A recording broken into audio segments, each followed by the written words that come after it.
Welcome to this Phonics refresher course. It's a refresher course, so I feel that some of us might have gotten an idea on what phonics is. So I'm going to be very fast about this, and I sure by the end of this class, you should be able to get an idea. If not, getting to know all about phonics, all about phonics. Phonics. What is phonics? Our discussion will be centered on why phonics, English charts, the process, the beginning, the rules, reading, and spelling. So the entirety of phonics is actually in this discussion.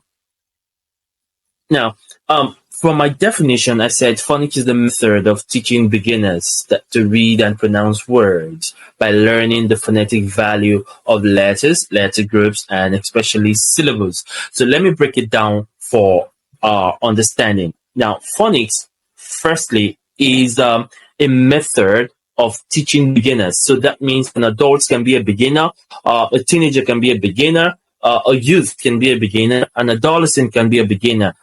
Irrespective of their age, they can also be beginners. It doesn't matter if it's the person is above 7 or 10 years. Anyone can be a beginner. Now, what are beginners in what? That is beginners to read and pronounce, or in reading and pronunciation of words. Phonics is one method. And for us experts, we say phonics is actually the best method because we also have other methods. We have the rote learning method. We have the call and response method. We also have the symbol kind of method, whereby those are being used mostly by those having special needs, especially those that can't talk or can't hear. So they use the braille and the symbol kind of method to teach reading, spelling, reading, and pronunciation of words. So it's not just to read and pronounce, but phonics also aids in the phonetic value of letters. Now, you want to ask me, Tom, why is it that most people, especially here in Nigeria, cannot teach phonics like an expert? It's because the first rule of phonics, they miss that out, which is the phonetic value of letters.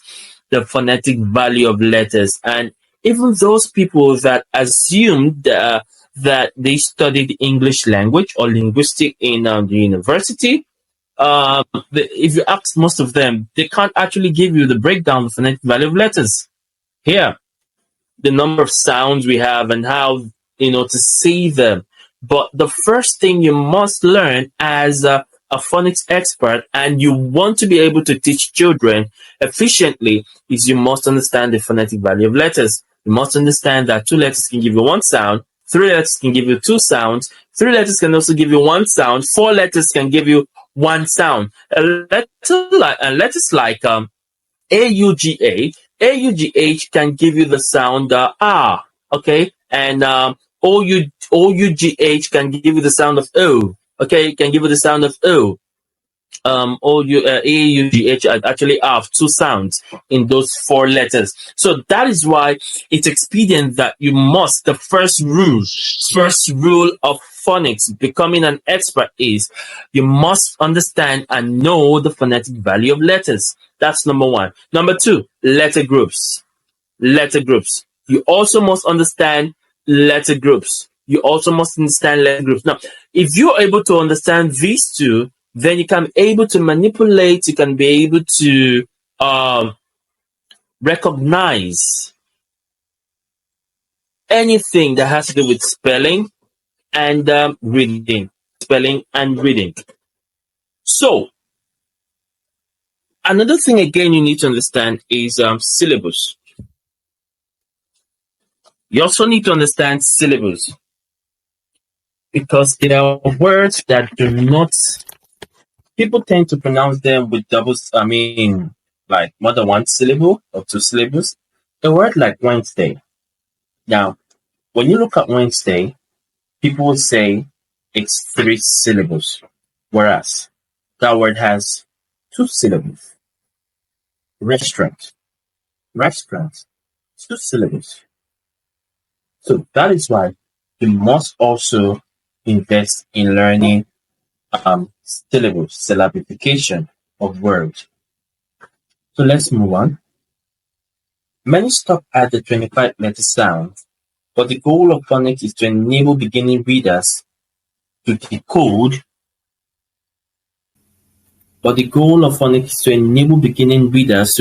new written words by sounding them out, or in phonics terms, blending the sound, spelling, and patterns. Phonics is in rules or are in rules. Let's look at the English chart. The English chart. Now, this is the English chart. This is the totality of English chart. Now, the English chart has two systems. Number one, the alphabet and the sound system. Now, these two systems actually work when it has to do with reading, spelling, and pronunciation. You can't work with one and leave the others. You must work with both.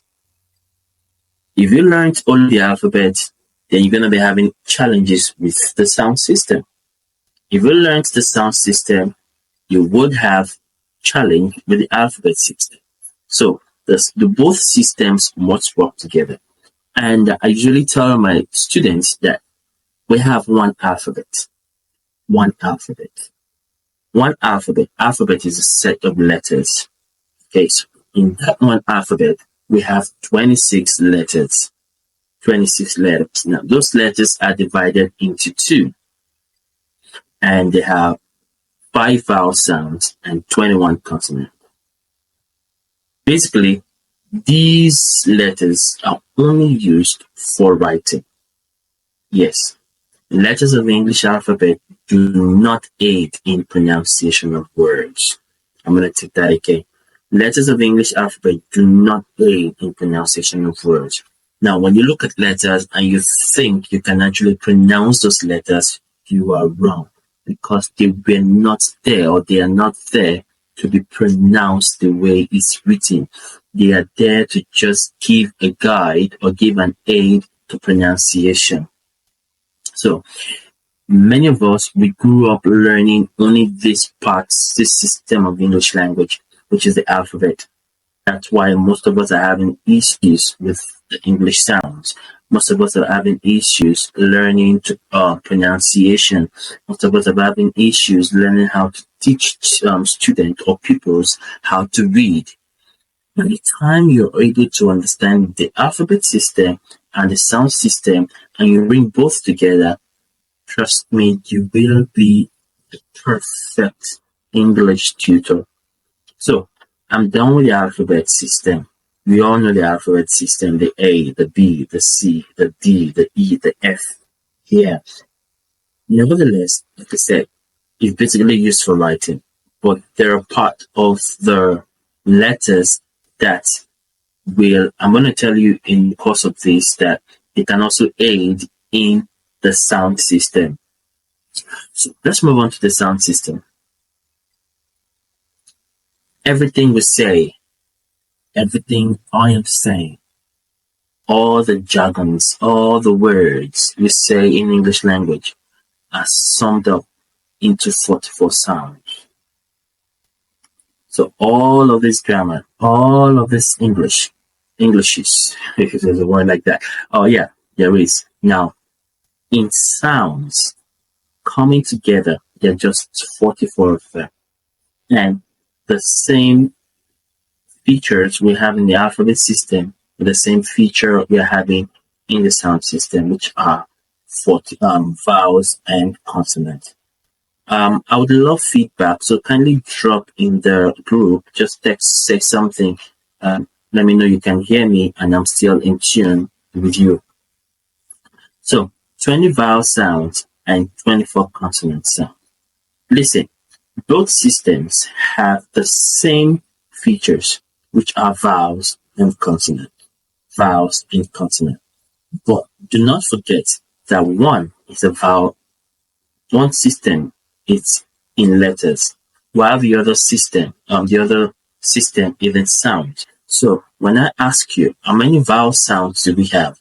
You know I'm talking about sounds. How many consonant letters do we have? You know I'm talking about 21 consonant letters and 5 vowel letters, 20 vowel sounds. Okay, so you do not just stick or stay with A, E, I, O, U. There are more than that. More than that. 20 vowel sounds. Everything about the alphabet system stops at five vowel sound letters and 21 consonant letters. They all stop there. But moving on to the sound system, it doesn't stop at 20 vowel sounds, neither does it stop at 24 consonants. So we move on. In the 20 vowel sounds, there's what we call monophthongs and diphthongs. Oh, you want to ask me, Mr. Tom, why are you taking us on all of this? I'm going to tell you why we am taking you on all of this, so that because there's no how I give you a scheme of work on phonics for a year or English diction that you won't make use of all of this. You definitely make use of all of this. So it's better and it's best you get to know the foundation, even though the refresher course, but you just get to learn or know the foundation. So 12 monophthongs. Now the word mono means one. So that means that from all these 12 vowel sounds, they have what we call one single entry. One single entry monophthong. Then the others are 8.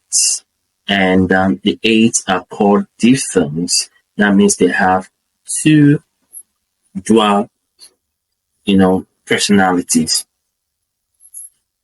You can Google and you get to see another word, pure and impure. That means we have 12 pure vowel sounds, and 8 impure vowel sounds. Let me explain that.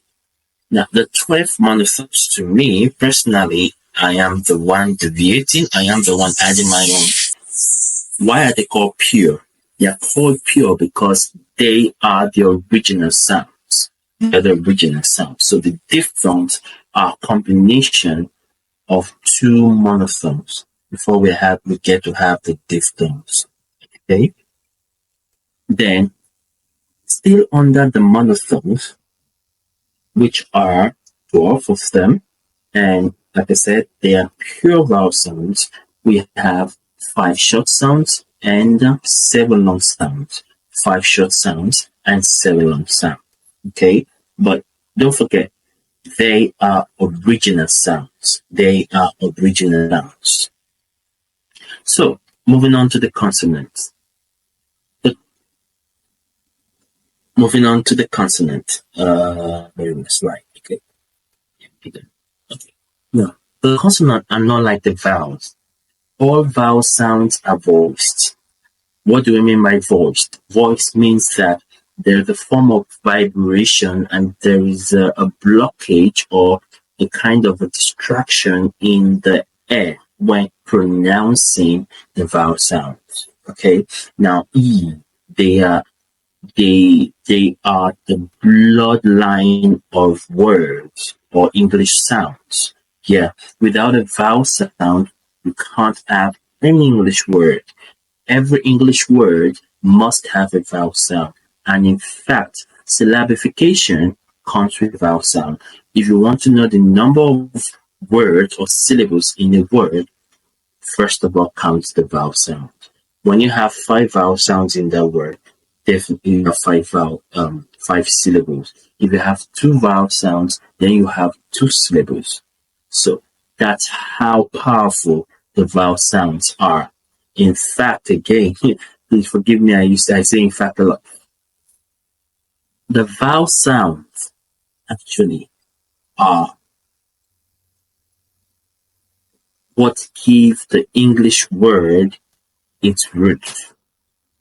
All the mispronunciation we are having in English word, the differences between the British and America, And all of the myth and talk about the English sound is rooted in the vowel sound.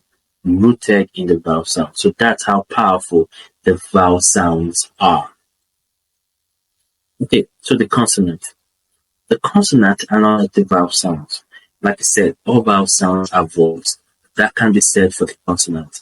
There are 15 voiceless sounds and there are 9 voice sounds. Please, that's an error. It's supposed to be 9, not 8. Um, quickly, let me hold on, please.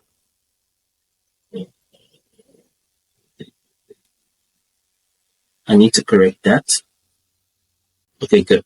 Now there are 9 voice sounds. Okay, 9 voice sounds. So that's the end of the sound system.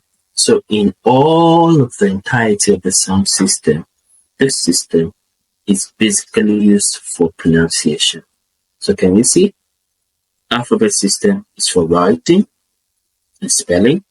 The sound system is for pronunciation. So when you marry both, that means that we're having a good or you are becoming better at English language. So that's it about the sound system.